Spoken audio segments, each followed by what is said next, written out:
gaskiya ne da farko muna da asiri na alkur'ani wanda iyayenmu suka samu a borno wajen bare-bare da shi muke amfani na haddan alkur'ani. Amma lokacin da shi ibrahim ya bayyana ya ce ya roƙi allah ya ba shi karamin haddan ƙur'ani waltajalan hibza kitabikal karim karamati ila liqa'ikal azim, sai ya zama shikenan an huta da nemo maganin karatun alkur'ani. Shehu ya riga ya roƙi allah a haddace mutanen su haddace ƙur'ani a cikin sauƙi.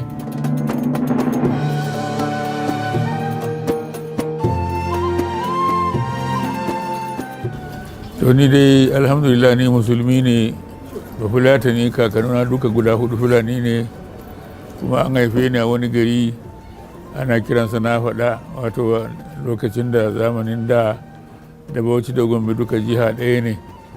Iyayena wajen mata mutanen Gombe ne, iyayena wajen maza mutanen Bauchi ne.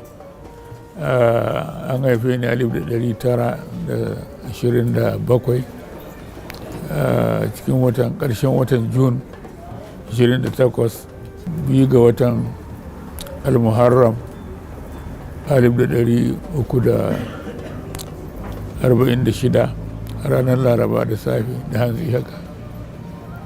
To na rayuwa wajen babana, na karanta ƙur'ani wajensa, na haddace ƙur'ani wajen babana, kuma ya tura na shiga duniya in gyara karatuna. Na shiga na ɗan gyara har na ji waɗansu mahaddata suna kira na gwani, suna kira na gangara. Da ya tura ni kuma je nemo ilimi, na shigo Bauchi neman ilimin abin bai tsawo ba, ina karatun sai Allah ya bayyana sha'anin shi Ibrahim Kaula din nan. To sai na shiga ciki, na zama ni almajirin Shehu Ibrahim ne. Yanzu dukkan malamai na musu godiya, Allah saka musu da alheri, amma malamai na ƙarshe shine Shehu Ibrahim Kaula. Ina da shekara wato na saura kaɗan na haddace Ƙur'ani, ina da shekara 13, amma sai muka shagala da noma da kiwo, ban ƙarasa haddacewa ba sai da na kai shekara 19, kusan shekara 20.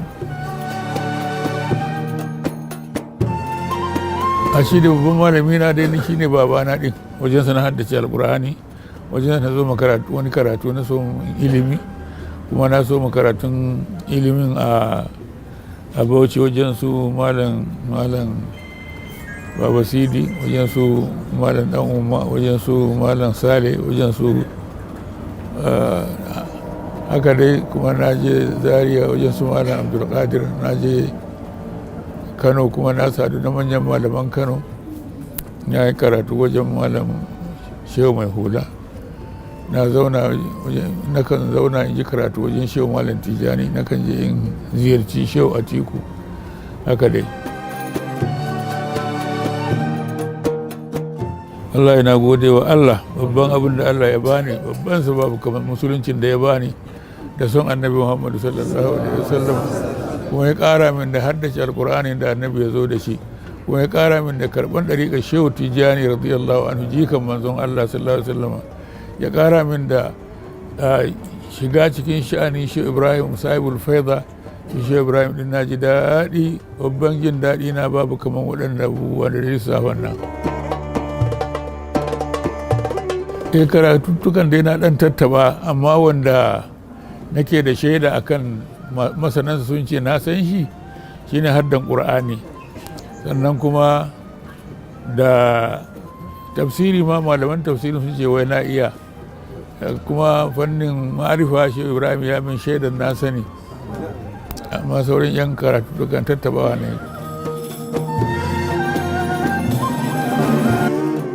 Alhamdulillah Shehu Ibrahim na zama almajirinsa, na zama khadiminsa, na zama surukinsa, na auri 'ya'yansa har guda biyu, na auri wata tara su, na sake auren wata. Kuma babban abin da ya faɗa mini, ya taɓa ce mini je ka faɗa duk abin da ka faɗa ni na faɗa. Izhab fa qul kullama qultahu ana qultuhu. Wa ya bani takarda in je ƙasar Laraba in ba da ɗariƙa, in ba da tarbiyya.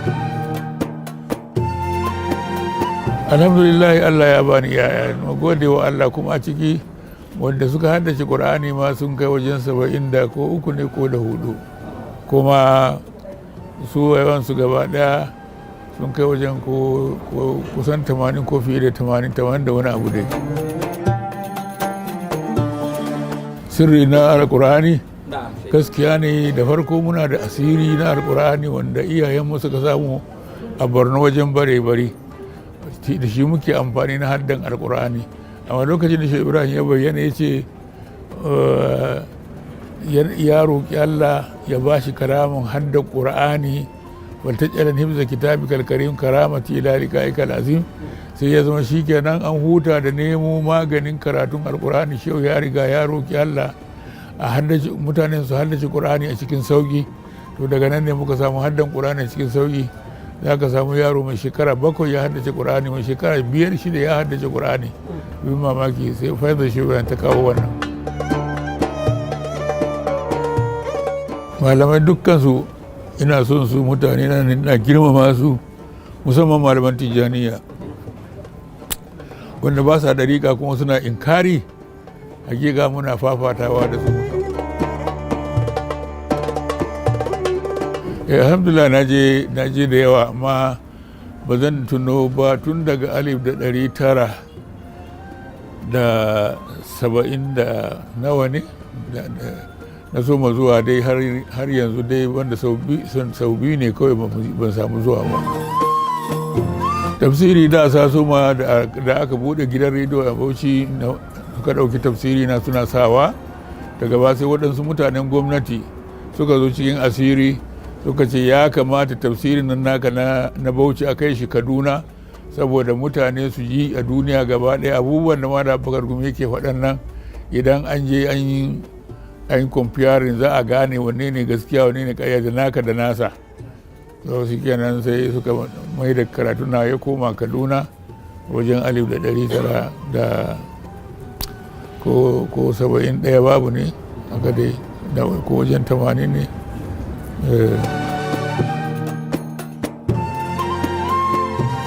Abubuwan da suke faranta mai rai ba kaman in ji musulunci ya bunƙasa, ɗariƙar Tijjaniya ta bunƙasa, faizar Shehu Ibrahim ta bunƙasa, abin da nake jin daɗinsa kenan.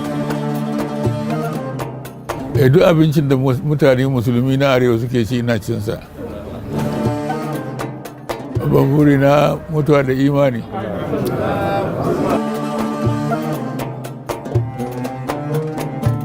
Abubuwa da na gamu da su tun da shekarun nawa da yawa, yanzu abin da babu da a cikin shekara 100 ɗan kaɗan ne a cikin shekarun nawa, saboda tsawon wannan lokacin abubuwa duka a mance su ake yi. In alheri ya kamsa a manta da abin da ba alheri ba, amma abin da ya faru kwanan nan na mutanen arewa da suka ce za su hana karatun ƙur'ani, musamman an cewa gwamnoni 19 sun yi taro a hana karatun ƙur'ani, har suka je gidana da motoci da bindigogi suka kamo almajirai cikin gidana suka tafi da su, ban san inda suka kai su ba, wai za a hana karatun ƙur'ani. Subhanallah, ai alƙur'ani dukkan wanda yake gaba da alƙur'ani ba zai mutu yana musulmi ba ko yana sallah. Babban mu'jizar manzon Allah kenan. Akwai raƙumin naƙatu salihin wanda ta zama mu'jizan annabi Salihu. Allah yana kiran wannan raƙuminsa, hazi naqatullahi lakum aya. Allah yana labtun kaya ne a ƙur'ani a kan raƙumi. Allah yana ɗora mutane na kan raƙumin, amma ce raƙuminsa ne ce kar ku taɓa wannan raƙumi, in kuka taɓa fa bala'i zai same ku, azaba za ta same ku. Suka taɓa kuma sai azaban ta same su. To wanda ya taɓa mu'jizar annabi Salihu azaba ta same shi, zai taɓa mu'jizar manzon Allah ne bai gamu da azaba ba? Alƙur'ani nan mu'jizar manzon Allah ne, ba su da iko su hana karatun Qur'ani, har su mutu za su mutu ana karatun Qur'ani, ba za su iya hanawa ba. To sauran masu yawo a gari duk bai dami mutane ba, sai yawon almajirai. Kar almajiran Qur'ani su yawo, sauran mutane suna yawo su a tsare su ne hana su yawo.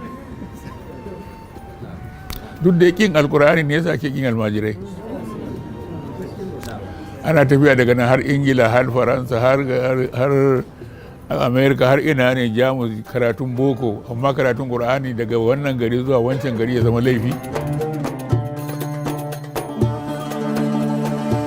Sarki sarakuna mun yi zamani da su, amma da ke hulɗansu sha'anin sarauta ne, sha'anin almajirai ne, to abubuwan namu sama ne, amma wanda muke hulɗa da su babu kamar fadan Kano, musamman sarkin Kano Sunusi na farko wanda ya je Azare, wanda gaba ya zo ya rasu a Wudil, shi muka fi mu'amala da shi.